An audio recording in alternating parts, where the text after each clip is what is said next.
everyone, and welcome to this week's Squiggly Career Podcast. I'm Sarah, one of the founders of Amazing If, and I'm here with my co-host and co-founder, Helen. Hello, everyone. And this week we're talking about technology at work.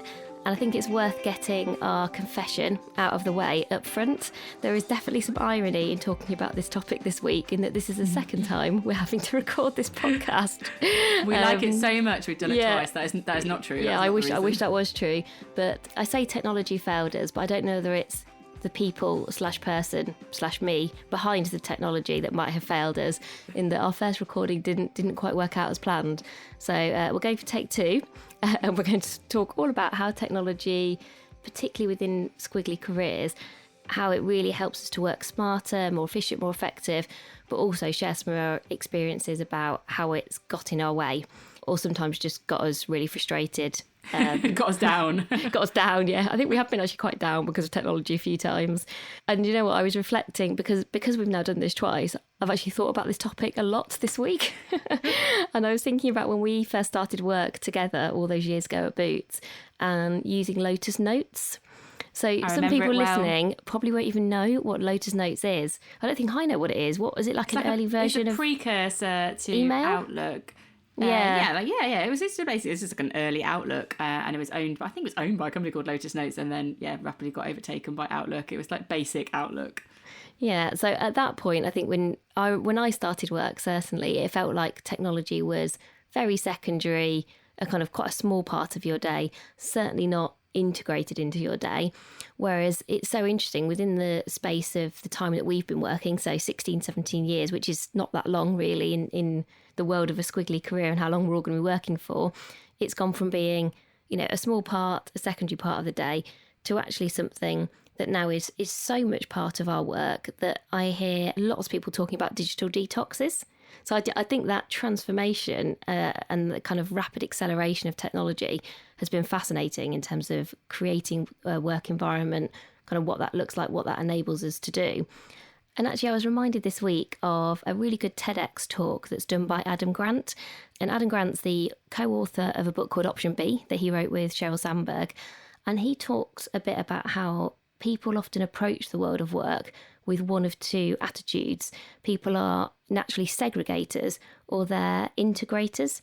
And as the names imply, people who prefer to segregate almost want their work and everything else outside of work to feel separate. They find that that's motivating. They want to keep the kind of two things apart. And integrators, as the name suggests, just bring everything together.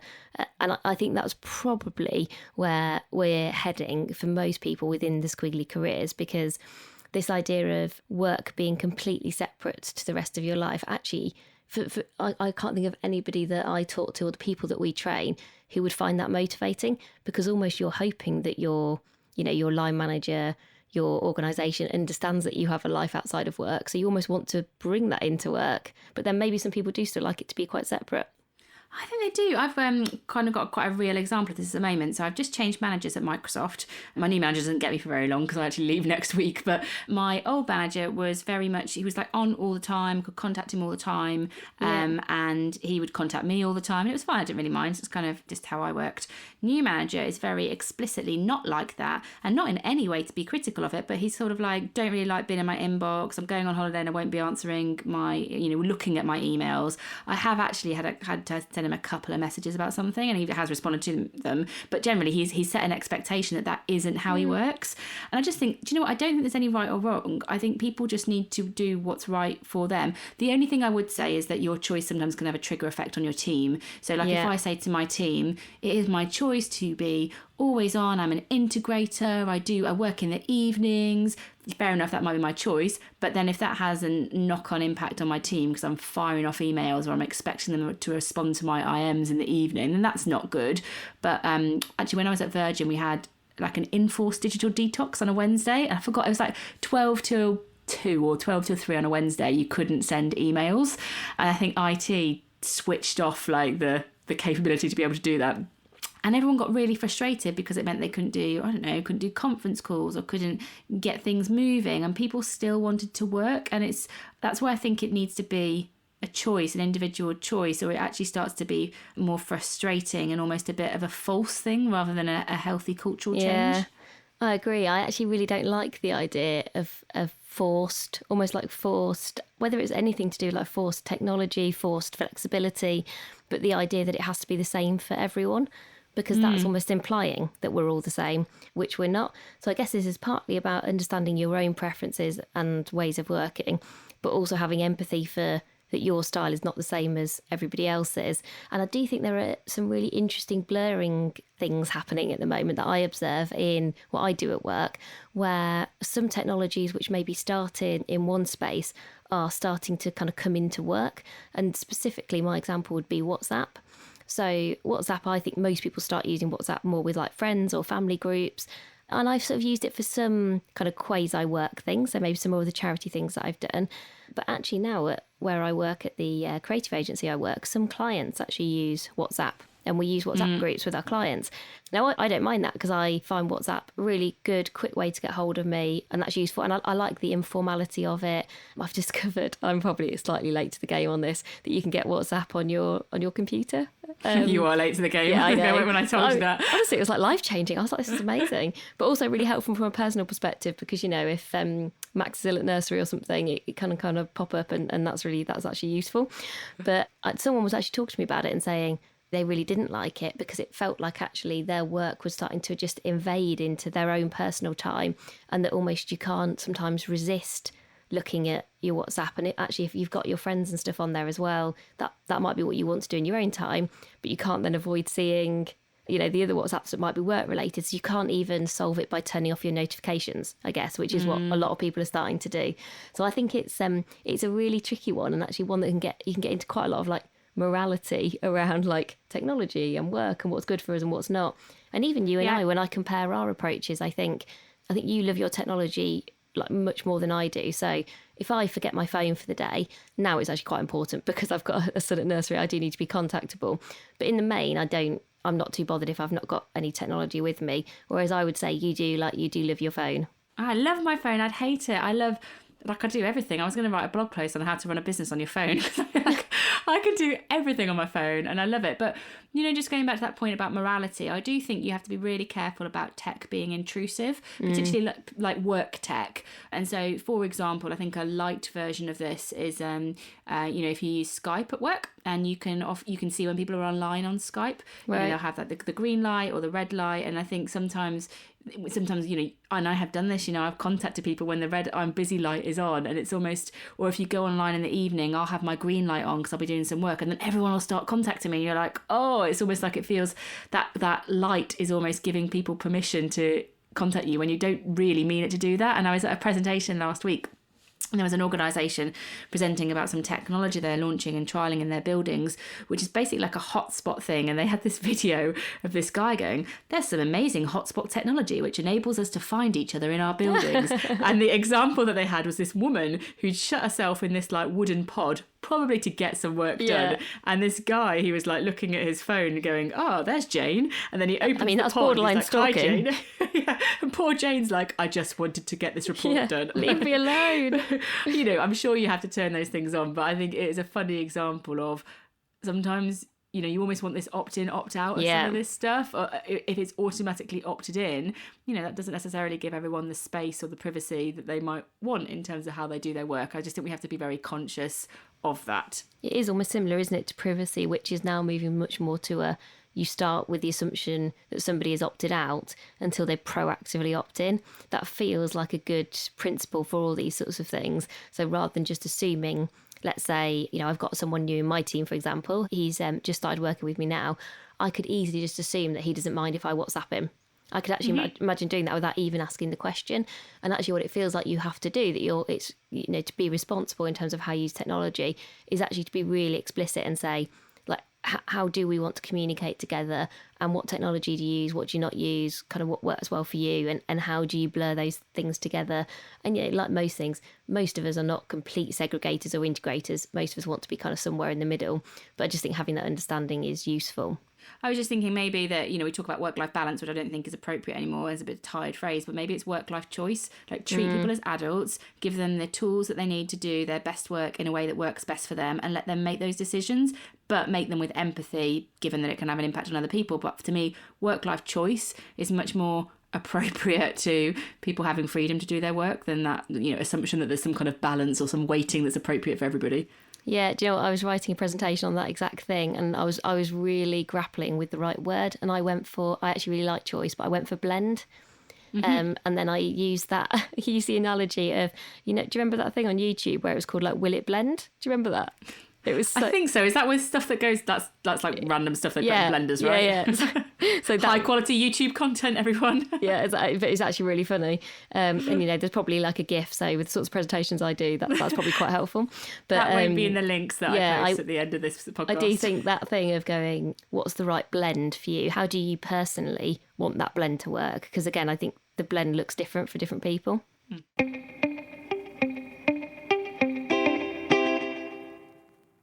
So should we talk a bit about our experiences of technology that's really worked for us in terms of helping us work smarter, where it's worked against us, and then we're actually going to finish today with our top 10 tech tips for working smarter.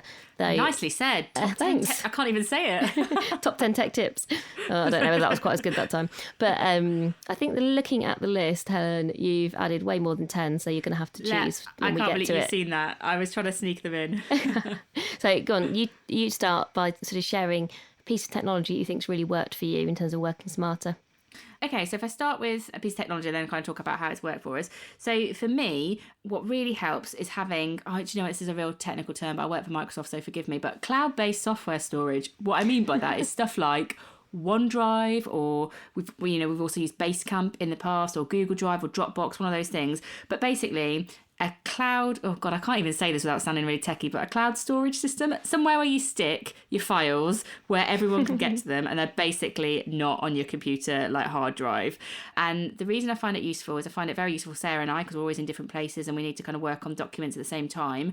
I also find it useful as a manager of a team when I've got multiple people. Let's say I've got a team meeting on Monday, there's an agenda that I need everyone to contribute to. What I do not want is to get 20 emails from people in my team who are commenting on an email that I've written. What is much easier for me to do is to send them a link where I've got like my suggested agenda and they can update it or add comments, and then I just go to one document. So for me, it's way more efficient to use something like a OneDrive, and everyone use those. And those sorts of things are free, actually. I think Basecamp costs us money, but OneDrive is free if you've got an Outlook account. Google Drive is free. I think Dropbox is free up to a certain size, and they just make, God, it sounds like such a tagline. They make collaboration easier, but they really do make it so much easier to just You're like get a walking, work done talking with. ad for the I know. for technology. I'm sorry. I've worked in technology for too long. She says, having worked for Microsoft for 2 years. But yeah, I've been immersed in that world. But I do think that really helps Sarah and I, and it helps me as a manager at work as well.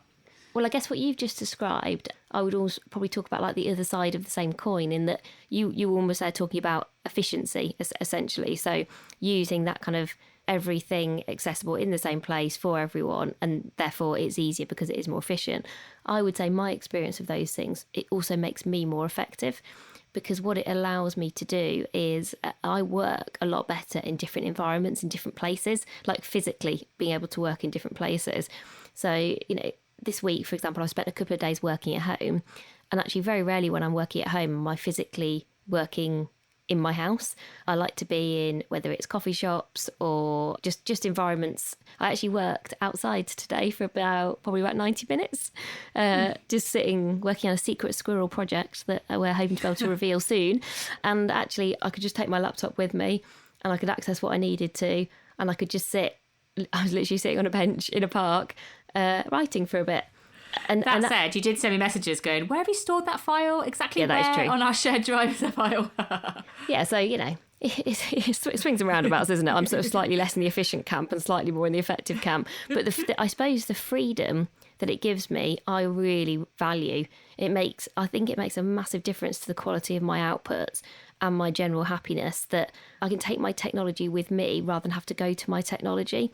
And I suppose because we're old enough that I remember working the other way around, I've seen, I suppose, the impact that it's had on me, where suddenly you could be wherever, at whatever time, in the spaces that were kind of right for you. Do you know what I've realised, though, on that point about this, because I'm really conscious of people listening, I run an initiative called The New Work, which is about accelerating flexible working, and what I think I take it for granted, So A, you've got to have the technology, and B, you've almost got to have a culture where you can work flexibly for some of this stuff to come together. Yeah, that's true. And I've realised through the New Work Network that lots of companies don't have one or both of those. Maybe they've got technology, but you still got to be very present in the office, or maybe they've got the culture. The irony, I remember talking to a journalist not that long ago who was writing an article about flexible working, but they weren't allowed to work from home. Oh, no. And I was like, maybe you should take some of this data that you're writing about and share it to your organisation. But yeah, I kind of do want to acknowledge that, we are in a fortunate position where, we are able to use our technology and work in certain ways. But, there's absolutely bags of research that can support you in making a case for some of this stuff, particularly the why being able to work in different places is good for you. I mean, the case for buying some of these technologies might be a hard sell, but I'll include some of it when we post this article up, because I do think, the two things go hand in hand, having the tech to help you work smart, but having a culture that supports it. Yeah, and I think the other thing I was reflecting on is I was thinking about what technology has allowed us to do actually for Amazing If over the last 5 years, because I think I'm not sure if we didn't have certain technologies, we would be where we are. I sort of feel like actually our success, and when I say success, in whatever way you want to define success, but all the good stuff that we've done has been very much built and enabled because we've had technology. So whether that's because, even just using WhatsApp to very quickly make decisions or to be able to share things with each other, whether that's being able to record these podcasts, very rarely in the same locations, almost the majority of our outputs rely on some sort of technology to make them kind of even better than they would be. Yeah, I totally agree. And then we should also, we're so pro tech on this, I think we should also acknowledge where tech doesn't work for us. Yeah. So, like earlier I mentioned OneDrive, and super frustrating thing is when you're working in a team and everyone uses different solutions. So you've got some people using, me too, you've got some people using Google, you've got some people using Microsoft, you've got some people using all these different solutions, and you're just like, where is everything and why? Okay, so I now have to save that in that file format in order to email it to myself and use it over here. There's no easy answer to that, I think, other than when you're setting up a team, agree from the outset what solution you're going to use, because if you're doing it all the way through, it's pretty hard. I imagine, Sarah, it's probably hard for you as well, because you might have working in an agency, you might have a preferred solution, but your clients all might use different ones, and that's, do you just snap to what your clients do, or do you... Oh, it is an absolute, and I find this very hard not to swear at this time, nightmare. But I won't, because, my mum listens, so obviously can't swear. But, hi, Sue. Hi, mum. Literally our number one biggest fan. Yeah, so we're a creative agency. Obviously, like all the cool kids, we use Apple, and we use Google Docs, and we not use... like all the cool kids. Oh, sorry, you are cool. Sorry. We use Keynote instead of PowerPoint. We're just starting to use Slack, but we've not kind of adopted that company wide yet. And most of our clients, because most of our clients are brands, obviously use Microsoft and PowerPoint and all the things that I've used for a long time. And then actually sometimes we use for Amazing If different things again. So we mentioned previously we've used Basecamp, and actually one of the things that we've tried to do is move from lots of multiple solutions to try and have everything in one place and to try and make that as consistent as possible. Because I have found it really tricky, because you're switching from different platforms and you feel like you never get to know any of them that well in terms of usability, trying to remember where things are, and every platform, it does have its own kind of nuances, so it just feels like you're spending too much time trying to learn these platforms rather than actually doing the work, and I find that really frustrating. It's like they're created to be productive, but actually it's just it's the opposite of it. Yeah. And another thing, we'll talk about some of the apps that we have used that do help us to be productive, but I think it's worth saying as well that if you're looking for some tech solutions to help you to be more efficient and productive, yes, they're out there. But you know what? If you've got too much work on, or you've not prioritised correctly, then you kind of need to solve that problem before you bring the tech in, because otherwise it's just a sticking plaster. So if we've got a digital to-do list that is too scary to look at because there's too much on it, that's not a reflection of how effective that digital to-do list is. It's a reflection of, actually, I might need to look at what I'm saying yes to and what I'm saying no to. So do you know what? Too much work is just too much work, and you just might need to manage that before you try and bring in some tool to help you to be more productive. And to be fair, as you were talking there, I was thinking I also have to take a bit of accountability for the multiple tool things for myself, because I was sort of definitely playing the victim blame game. But if I think about things like to-do lists, we use Wunderlist, which we'll talk about in a bit for Amazing If. But then I use different to-do lists for work by choice. And so that's not making my life easier, that's making my life more difficult. And then sometimes I write things down on scraps of paper, on the back of things. If I actually look around my desk right now, I can see notes on the back of, I don't know, some random presentation. I can see a bit of scrap of paper over in that corner that for some reason is not in the bin, so there must be something written on it that matters. And because I naturally am not brilliantly organised, particularly when it comes to like personal admin, which my partner could definitely testament to. I'm laughing because it's true. And like Helen could actually tell you some very specific examples of just how bad I can be. And I think it's just because I don't prioritise it and I don't enjoy it, so I don't spend the time on it, but then actually it makes my life harder. And it's just one of those, what's that analogy that's always like when you should do the hard thing first, the swallow the frog thing, you know, like eat the frog, eat the frog, yeah, or like swallow the frog. You're consuming a frog. Yeah, so the point being like do the tough thing, because then everything else will be loads easier. Whereas I just go, it's too hard to fix that, so I'll just keep doing multiple things. But then you end up having to remember everything in your head. And I actually find that's what kind of keeps you awake at night, when you're thinking, okay, well, have I remembered to put this on the list, etc. So I just wanted to make sure I wasn't being too much of a kind of victim there, and actually going, yeah, at times you do have to sort of sort this stuff out for yourself. Yeah, agree. And I think just agree your ways of working, like make any changes you need to enable that, and then bring the tech in to help you. If you bring the tech in first because it looks cool and you haven't solved the other stuff, you're almost going to be like, oh, why hasn't this technology made me super efficient? Because you say yes to everything and you can't do it all. It's not possible. So yeah, we've got a bit of honesty, I think.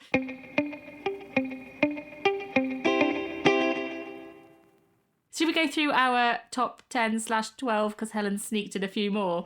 Yeah. Shall I start? Because I have only got 5 and I probably use a lot less technology. Yeah. So my number 1 was WhatsApp, which we've already talked about. And I have discovered that you can search WhatsApp, which probably everyone listening to already knows. But anyway, I find it useful because what I would actually like to be able to do, if the WhatsApp developers are listening, is I'd like to search WhatsApp by person rather than my whole WhatsApp. And if there's a way of doing that, if any of our listeners know, please let me know, because at the moment, the only thing I seem to be able to do is search everything. Whereas usually what I have to do is This has now become tech support. Yeah, exactly. I mean, amazing if that's what it just become. I usually have to search Helen's WhatsApp because she's given me a link or asked me to do something, which usually I've not done. So then I have to go back and search it again. So, if anyone knows how to do that, please do let me know. Hashtag feedback. Number 2 is Wunderlist. So Wunderlist is a pretty basic, the way I use it is pretty basic to-do list. And I've tried loads of different ones, and I've probably still got some on my phone that I need to delete because I sort of read. I do that classic thing of, I read an article, the top 5 things that'll improve your productivity, and then literally I just download them all and then I just look at them. Just look at them as apps on my phone. So I should get rid of the ones that I don't use. But Wunderlist I am finding useful because it's particularly good for short-term actions. So you can write your action, assign it to someone, assign a date, and then actually once you've done it, you can still keep the action but crossed out if that's useful. And I don't think it's as good for sort of longer term ideas or things you want to remember, or if you're just jotting down thoughts. But if you want to do this is what we need to do by this date, and we need to know who's going to do that, I am finding it's working pretty well between us. Would you agree, Helen, or do you just think it's a list of things that I haven't done? No, I agree. I quite like it. I also like the little reward you get when, like, Sarah has completed this action. I'm like, yes. I'm almost like more excited when I see like your when you've completed one. I'm like, oh, brilliant, it's moving forward. It's quite, I think it's okay, I need to remember that. I can't remember what the drug in your brain is. I don't think it's endorphins. Dopamine? Yeah, I think it might be dopamine shot. That's it. That's the term. So you get a dopamine shot, like a little reward hit, basically, when you see what an action completed. And I think I get double it when I see you doing one. So yeah, it's all good for me. Okay, I actually need. I need to do some more work to keep you happy. Just put some fake actions in, and then just do them, and then I get the same impact. My number 3 is an app called Feedly. So I discovered Feedly probably 5 or 6 years ago, and I'm sure there are lots of iterations of this now. But Feedly is just a way of bringing together things that you find interesting all into one app in terms of articles, blogs, topics. Probably not a million miles away from something like Medium, which I also like in terms of opinion pieces and. Or Flipboard. Some people use Flipboard. I still love Flipboard actually. That was one of my I sort of used that a bit, and then it was a bit like fashiony. It sort of came out of trend for me. So but Feedly has stuck with me, and actually I did look at it again this week, and I think because you can do it by topic, I like the mix of I think I've got stuff in there that feels very like techie, some other stuff on like creativity, some things that are very like leadership focused. And then one that was clearly just me going, oh, that sounds like fun and interesting, because they all just look really random. I suppose we talked before about curiosity and almost curating your curiosity, but also building it into your day, making it a habit. And I think Feedly for me served that purpose, particularly for like a couple of years. Daily, I would just go on there and get a little dose of inspiration or read something interesting. And it would just sort of, it would feed my sort of curiosity. And then sometimes I would send that article to myself because I wanted to share it with people. Or sometimes I'd just kind of read it and move on. But having something that brings together the things that you're curious about, that you read and want to spend time with, I think is helpful. Yeah, I think from Feedly, I think from Feedly you kind of get more kind of like, I want to say corporate content, such a marketing phrase, but basically you can like get Harvard Business Review and Inc.com and Fast Company, those sorts of things. On Medium, you tend to get more individual. More personal, isn't it? Yeah. Yeah, it's more personal, more kind of thought pieces, so it's slightly different. I still use both of those things actually, and if I'm ever looking, I do a daily careers tip on Instagram, and sometimes I just like want a bit of inspiration or a model I've not seen, and I go to both of those places, and that's where I would go for inspiration. So I definitely find them really helpful. It takes you, like you say, it takes you a couple of minutes just to flick through stuff and for almost like just a thought to fire in your brain, and then you're kind of off and running. So my number 4 is probably actually the technology that has fueled a lot of Amazing If from the start, which is something called Paper 53. And so Paper 53 is a drawing app. And when we started Amazing If, we were really clear that we didn't want to do training in the way that I guess often we'd seen training done, or we'd experienced training for ourselves. We really didn't want to do lots of PowerPoint slides. I think we'd done enough PowerPoint slides to last us a lifetime in both of our jobs. And we didn't really want to use a flip chart either, because that didn't really feel like the style of, I suppose, workshop that we wanted to run. We wanted it to be really interactive. We wanted it to be, memorable. And we thought it was really important to kind of have visual aids. So rather than lots of content, just sort of images that people might remember. Now, often when we say this and we'll introduce our workshops and we'll say, we're going to use this drawing app, but we'll explain it's not because we're good at drawing. You can see people sort of going, yeah, whatever. Like when they start, they're obviously going to be quite good at it. Otherwise, they wouldn't use this app.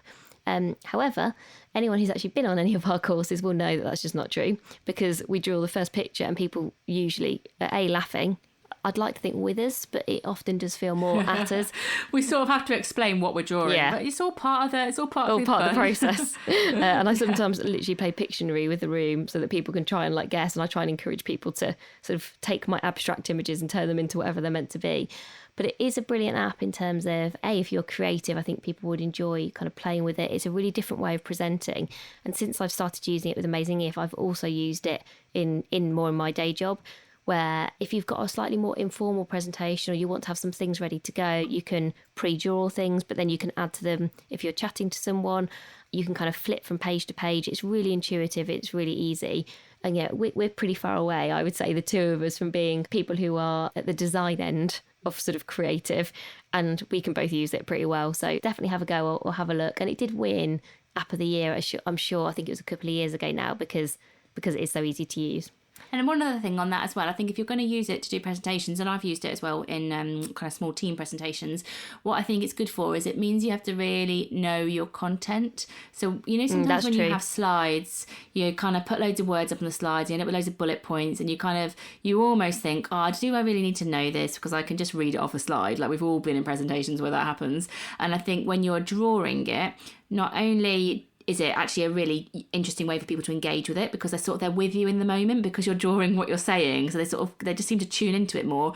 You also have to really know and almost personalise what you're presenting for it to work. So it might take a little bit more practice for you. Sometimes I practice the drawings that I'm going to do beforehand, so I can connect it all. But it just seems to be a bit more of an authentic way of presenting sometimes than just sort of regurgitating slides, if that's not too harsh. It's definitely scarier. I remember doing it for the first time, and even now, I would say when we're presenting, whether it's existing content or new content, you do feel like you've got to know your stuff. But I think that's a good thing. It kind of makes you do that. I agree.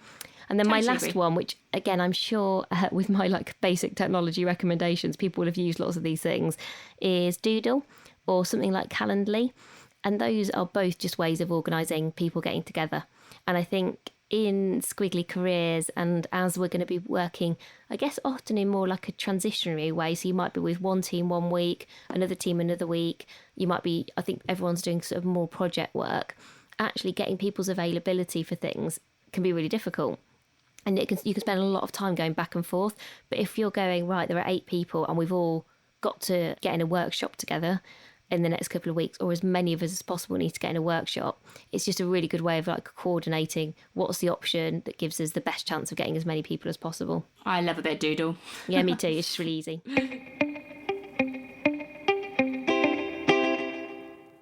Okay, shall I do mine? Go for it. I'm going to see if I can sneak in slightly more than 5. Okay, but you have to do them quickly though. Okay, I'll do them quickly. Okay, so my first one, I've already mentioned OneDrive, so I'm not even counting that one. I'm going to skip that one. Okay. And my second one is like team collaboration tools, like digital collaboration tools. So I use Teams, Microsoft Teams, a lot at work, obviously, because I work for Microsoft. I have used outside of work a tool called Slack, which is really similar. Facebook have one called Workplace, which I've never used. So I can't really talk about that one, but I find them hugely helpful. So I've talked about Microsoft Teams, which is the one that I'm most familiar with. You basically, and you can now get that free for up to 300 people. And so how it works is you can share documents with each other. So it's almost like it's sort of like, if any of you use like shared drives or anything like that, it sort of integrates your shared drive and it integrates chat. So you can have team chat, you can have one-to-one chat, you can all comment on the same document, you can have virtual meetings, and it's kind of like all within one app. So rather than you having to go to like a little bit of Skype over here and then go to a shared drive over there, it's all in one app. You get loads of notifications, and for me at work at Microsoft, it's been super helpful because Well, if it doesn't work for you, there's probably something wrong, isn't there? I know, it doesn't work for us at Microsoft. At Microsoft, yeah. But do you know what it's helped me? Like, the 2 things it's helped me with. One, it helps for like, it makes your team feel a bit more human, I would say, because you can almost just have a bit of chat and it's about work. It just feels a bit more human, and you can add like GIFs and emojis and thumbs up and all that kind of stuff. It has that kind of that bit more informal, which just feels a bit more informal. And I think that's quite nice when often you're using these tools to replace face-to-face contact. So super like that. And then the other thing that I find really valuable about it is it reduces the amount of time I spend in my inbox, because actually, you know, that point I was saying earlier about, God, I don't really want 20 people sending me an email where they each comment on, oh, I agree with what she said and this. Like, I really don't want to spend time going through that. But in something like Teams, all the comments are there. You can go through them really quickly. It means that people can do it on one document. Super, super helpful. So obviously I'm going to talk about Microsoft Teams, but there are other tools available. That's just my kind of my preferred one and the one that I'm most used to. Second one is a tool called If This Then That. It's like IFTTT. This is like a really nice little bit of integration software. So it's designed to make you more productive by connecting different things. So for example, it has these recipes like every time I like a post on Twitter, save it to my OneNote account, or save it to my Evernote account, or save it to my Pocket account. That's really clever. So it's super clever. I mean, you have to spend a little bit of time going, that's what I want to do. Right. So it might say, every time my phone says it's wet weather in the morning, send me a reminder via Wunderlist to take an umbrella. Like, for example. Genius. It's super clever, and I think it integrates with like Amazon's, is it Alexa? I don't know. I should know. But anyway, those products, it kind of has all these different rules and things. I've got an Alexa. That you can do. See, I'm ahead of the game. So go on, If This Then That, and it connects tools you're probably already using. I particularly like, if I like an article, like I want to star it or save it or like it, depending on where it is, and then it automatically puts a link to that in my chosen thing of choice, like Pocket or whatever. So that's really good. Another one that helps to be more efficient is a tool called Buffer, and just a bit of a shout out to Buffer because they have an amazing blog on team culture and productivity. Yeah, they do. It's an entirely different thing, but it's really good. But they have a piece of software that you can use for individuals or businesses, actually, where if you're in the act of making social posts, that sounds really weird, but if let's say you've got a side project or a business and you want to schedule social posts, so to save yourself time, so Sarah and I actually don't use this all the time, we just sort of post in the moment on Instagram or whatever, but you can save quite a lot of time by saying, okay, I'm going to post, you spend like 1 hour and you load into Buffer all the things you want to post, all the like 10 articles or something, and Buffer can automatically select the best times to post that, and then it will post it for you on those days, on those times, in quite an automated fashion. So you only need to spend like, I don't know, 1 hour on a Monday night saying these are the 10 things I want to post this week based on some articles you've written or something, and then it will automatically post it in, you know, Twitter or Facebook or wherever it is. So that can save you quite a lot of time. Super useful. And it's Buffer, isn't it, that if you are particularly interested in workplace culture, that publish all of their salaries transparently. They do. I love Buffer. Also, if you ever like at Buffer on Twitter, they always like it back, which is a nice little bit. It always makes you feel warm and fuzzy, I think, when you kind of at a big company and they like you back. Just there if you want a little boost to your emotional This is you getting well-being. more of your dopamine, is it, in weird ways? Yeah, exactly. My dopamine shots. I don't know how many I've done, but I'm going to do 2 more, so I'm just going to keep going until Sarah tells me to stop. Dropmark is another one. Dropmark is an app that I find really useful for saving links on topics and then being able to share it with people. So let me give you an example. Talked earlier about the new work, which is all about accelerating flexibility. So I'll be reading things on the internet and I'll read some interesting reports from Timewise or, you know, Work Futures Foundation, and they've maybe produced some reports. I will save the link or those reports on Dropmark in a folder. It saves like a thumbnail of it so that you can see it rather than just it being like a boring link. And then you can add people to that folder. So it is sort of like a OneDrive, but for some reason it just feels a bit easier to scan through, to be honest, than OneDrive. I feel like we're meant to use that. really... Am I meant to use that with you? Yeah, you are. Right. You are, but I let you off from Right, it. okay. But, I wondered if that's why you'd included it, if this was your what's the word? Subliminal, which is hard to say. No. This is I'll your just way give you of the direct basically telling me feedback. off, right? No, I'll just tell you. No, do you know what I think is quite good though as well? If for a networking thing, Sarah and I talk about networking and giving value to other people. If you want to build a community around something you're passionate about, setting up a Dropmark account and having a few folders about, you know, it might be about curiosity and creativity and something like that. You can save all the articles that you think's really good, and then you can attach people to those folders so they can look at it too. It's just an interesting, quite a nice little tool. Hint taken. My last one, yeah, there you go, hint taken. My last one is it's my phone hotspot. So Sarah mentioned earlier that I really like my phone and I really like always being connected, and probably the time when you will see me most frustrated is either when my battery's dead and I can't get to any power, or when I can't find Wi-Fi. That's quite frustrating for me, and so my general saviour is when I activate my phone hotspot and I attach my laptop wirelessly to my phone hotspot, if that makes sense for everybody. And that means I'm always connected wherever I go, and I can always send emails and do work when I want to. Back to that point about choice earlier. So that's my last one. I think You see, and people say you're intense, but I don't see it. It's all my choice. You're though, like, isn't I it? am Choice. always connected. I'm always You at are. midnight when my little boy's up, I can always be connected to YouTube where I can watch pointless videos about blending food. Yes, that's my life. And we love the community that we're building through Amazing If, whether that's on Instagram or because you listen to the podcast. And we know that you'll all have some really amazing ideas on this. So we'd really love you to, whether you want to tweet us or follow us on Instagram, make some suggestions about things that you've used that have made your work smarter. And, you know, share the things that are not working for you as well, because I think we're starting to find that with our communities now, everyone's sort of helping everyone else, which is really lovely. And the reason that we do, everything that we do, whether it's the podcast or the workshops that we do, or, Helen's Daily Career Tip, is all about helping us all to have the skills that we need to succeed in our squiggly careers. And so we hope we're helping, but also we're starting to find that our community are really helping each other. So if you have got And we did have some tips and suggestions, oh yeah, did we? Yeah, we did. So some people said that they used Trello, which is, Sarah talked earlier about Wunderlist not being great for ongoing or longer term projects. Trello is a really good tool for that. If you want to do another one that someone suggested was Asana, which is a bit similar. It has some more I've used sophisticated. Asana actually before. Yeah. That I like Asana as well. It's got sort of to-do lists and calendars in there, which Trello doesn't have, but it sort of depends, how simplistic you want to do stuff. Some people also said notes on their iPhone, just like really simple. I use but that just all the useful. time. Yep, I know. All right. No, it goes back to that point. I never know whether it's coming on an email or a note on iPhone or OneDrive. But, we could do feedback later. It's all good. I mean, it sounds like it's not good, but fine. That's fine. Of all the things, that one's fine. God, that sounds terrible. I did not mean of all the things. But of all the things that you need to give me feedback on, that's like the bottom of the That's list, not is it? I'll look forward to that, Helen. No. Moving on. Podcasts on the commute, which I really agree with that. I find having podcast apps.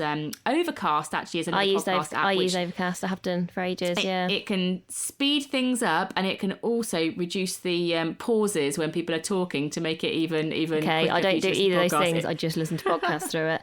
Can I do actually a new podcast shout out? You can. So Kate, who is kind of someone we both know and who's a really big advocate of Amazing If, said to me, "Oh, you must listen to the Secret Leaders podcast. I bet you already listened to it." And I was like, "Oh, actually, no, I'm sort of aware of it." But when you've sort of been a bit lazy and maybe even been a bit fixed mindset about it and just thought, "Oh, I don't sort of need another podcast in my life." And then I thought, actually, do you know what? I really trust Kate's perspective and opinion, and she recommended a couple particularly to listen to, and I'm really enjoying it. I'm loving it. So they interview really interesting, successful leaders who come from loads of different backgrounds, and I'm finding them really inspirational. So I can't remember the lady's name, but she was one of the founders of Caffè Nero, and then she's now the chancellor at a university, I think over in East Anglia, and is involved in loads of other businesses. But I listened to hers today, so I went for a walk to kind of have a bit of a break and listen to her talking on this Secret Leaders podcast, and just some of the kind of words of wisdom, like, can you sum up what you do in one sentence? Businesses need to be really clear about what they do, but also how they do it. Starting to be values-based businesses. Though, when you listen to podcasts and you want to write things down, that's what that's what I really hope people at times think with our podcast, that there's things where they go, "Oh, I must write that down," or "I must remember that." With the Secret Leader podcast, and I listened to Joe Malone as well, and two founders, I think it was just one of the founders of a company called Us2. So I'm about 3 or 4 in, but it has become my go-to. I'm really enjoying working my way through them. So I definitely recommend adding that to your Overcast or whatever podcast thing you listen to. Oh. So shall we talk about next week? I feel like we have covered tech for everybody. So next week, we are going to talk about how to leave a job. Not that we are advocating our entire community leave jobs, because I don't think that any employer would ever work with us ever again. But it's more that if you have made a decision to move on from your job, or you're thinking that's definitely what you're going to do in the future, how you can leave a job well. And that might be because you're going to another job internally as well as actually leaving a company. Slightly inspired by the transition that I'm in the process of making when I kind of leave Microsoft next week. But just thinking about how you can leave well, how you can leave with great relationships and a legacy and a whole lot of positive sentiment about the impact that you've made. So we'll share some of our experiences and how we hope that we've done that in different companies, so that you can leave well when you go. So that's it for this week. Thanks very much for your time. Hopefully you've picked up some useful technology tips and some resources that you might not have known about. Obviously, we will put all the links to these on amazingif.com. Just head over to the blog and look at podcasts, and you'll be able to get all the links to everything, so you can download some of those things. We'll be back next week. If you've got any other questions or any tips or any advice actually on podcasts that you want us to cover in the future, you can get in touch with us at amazingif.com, or you can contact us in the normal places that we are. So on Twitter, that is at amazing_if, or on Instagram, which is also where we do our daily career stories, we're just Amazing If. So we look forward to seeing you in any of those places. Speak to you next week, everyone. Bye. Bye.